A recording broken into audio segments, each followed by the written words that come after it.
Hello everyone. So welcome you all to Ashok Tutorials Meghalay's first embedded channel. So my dear friends, in this video we are going to deal with English for UP section. So here we have the topic phonemic awareness. So as I told you, if you remember, that phone means what? Phone means always sound, right? This is what I told you, and I have been telling you on and on that whenever you hear the word phone or phoneme or phonemic anything, you understand that the sentence is going to be about the sound. So here we are going to talk basically about the sound and how they learn and how they apply. Who are they? They are children, right? How the children they apply. So phonemic awareness is the ability to identify and manipulate individual sounds or phonemes in spoken words. So, phonemic awareness means your ability. How do you identify the sound? Or how do you manipulate the sound or phonemes in spoken words? Right? How do make out the difference if I say moon or noon? Are you able to make out the difference? What is the difference between moon and noon? If I say bike and if I say kite, are you able to make out the difference?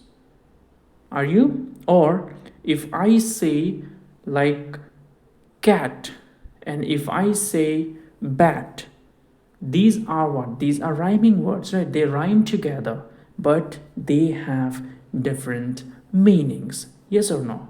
Now let us see some of the examples of phonemic awareness. Number one, we have segmentation. Now, before you understand what is this, you should know the meaning of the word segmentation. Segmentation means what?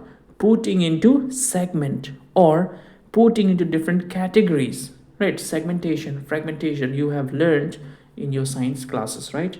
So here, segmentation means putting something, especially here the words, into segment or into groups or into categories.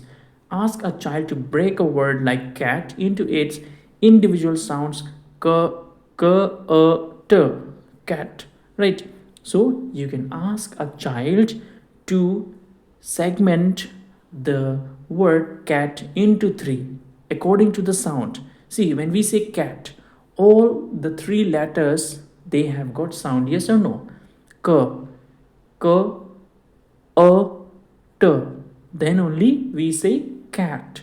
But if suppose there is no t at the end, can you pronounce the word cat? No, it will be just like k, no t, right? Or if there is no k sound, only at is there, will you be able to pronounce the word cat? No, it will be just like at, right? It will be just like at. Or suppose if there is only a, will you be able to pronounce the word cat? No, it will be just a, right? It will be just a. So this is the exercise how we can develop the phonemic awareness in young children.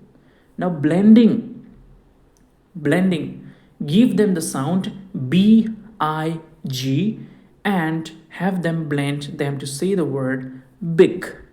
So now what you can do is that you can do the blending. All right, suppose if we say kite, so separate the words into one letters. Like, see, suppose the child might have a problem when he or she says big directly. Maybe he or she might be mispronouncing it with pig, big pig. But if you teach them like b, b, then I, e, then g, g, right? B, g, bug, big. E, the I will be E, right? Big. So this is the way how we teach the children. So, the language experts, the English teachers, they understand how they should be teaching the children of different age according to their, differences and abilities and capacities. Yes or no? So those English teachers watching my video right now, you know it better, right? Now let us see phoneme substitution. Change one sound in a word to create a new word. For example, replace T in cat with R to make car. So phoneme substitution. Substitution means, you know, right? We teachers, we always fall victim to substitution, right? Like when somebody is absent. All right, Sir Ashok, I think Sir John is absent today. Can you please take his proxy class? Of course, I cannot say no. I have to go, right? So like we teachers understand the word substitution. Substitution means replacing something with something else or somebody with somebody else, right? So that is called substitution. So here phoneme substitution means you are replacing one letter with another. Suppose it's cat, C-A-T, cat, but if you remove the word T and put there R, it becomes what? It becomes car, right? Just by replacing one word, you have changed the whole meaning. What is the difference between a cat and a car? It has got a very, very huge difference. And the best one is living thing, another one is non-living thing, right? So this is how we teach the children. Now rhyming, identify words that rhyme such as cat and hat. So we can also teach them to identify, to find out the words which rhyme together. For example, you know, cat and hat, right? Goal and soul, right? River and believer. These words are what? These words are rhyming. They rhyme together, right? Then, all right, then we have initial and ending sounds.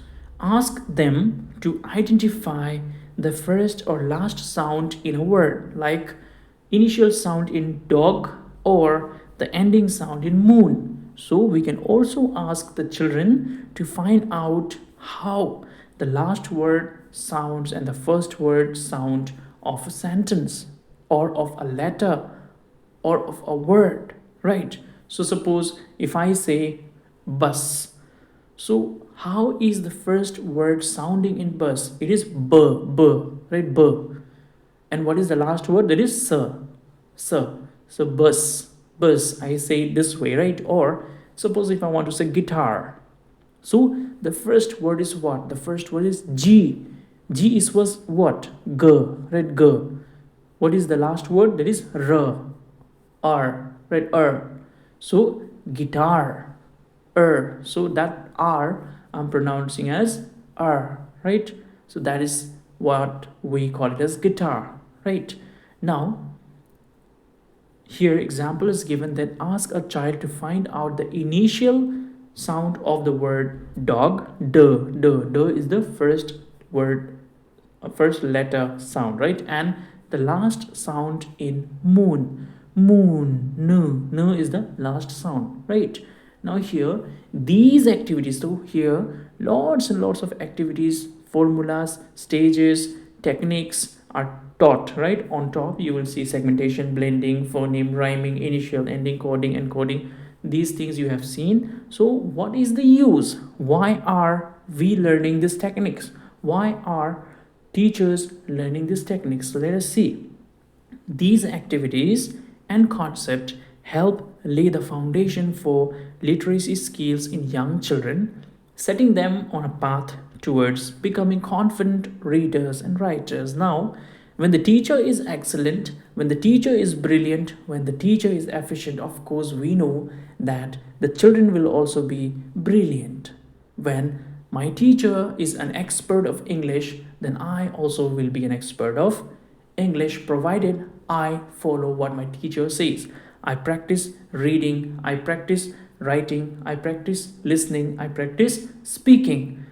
If I'm making use of all the four skills of language, then of course I can be, I can be somebody who understands, who comprehends the language, and I can be an expert on that, right? So these things, these techniques, these activities are important for the teachers to know, because teachers are the one who are known as the builders of the nation. We are the builders of the nation, because we are dealing with young mind inside the classroom. We are teaching our thoughts, our techniques, our ideas, our knowledge to the young minds inside the classroom. So we are the primary source of knowledge. We can say that way also, right? Because we are the ones who are educating the children in the formal education system, right? So that's why, my dear friends, we as teachers, we have to understand what are the techniques, what are the limitations, what are the advantages,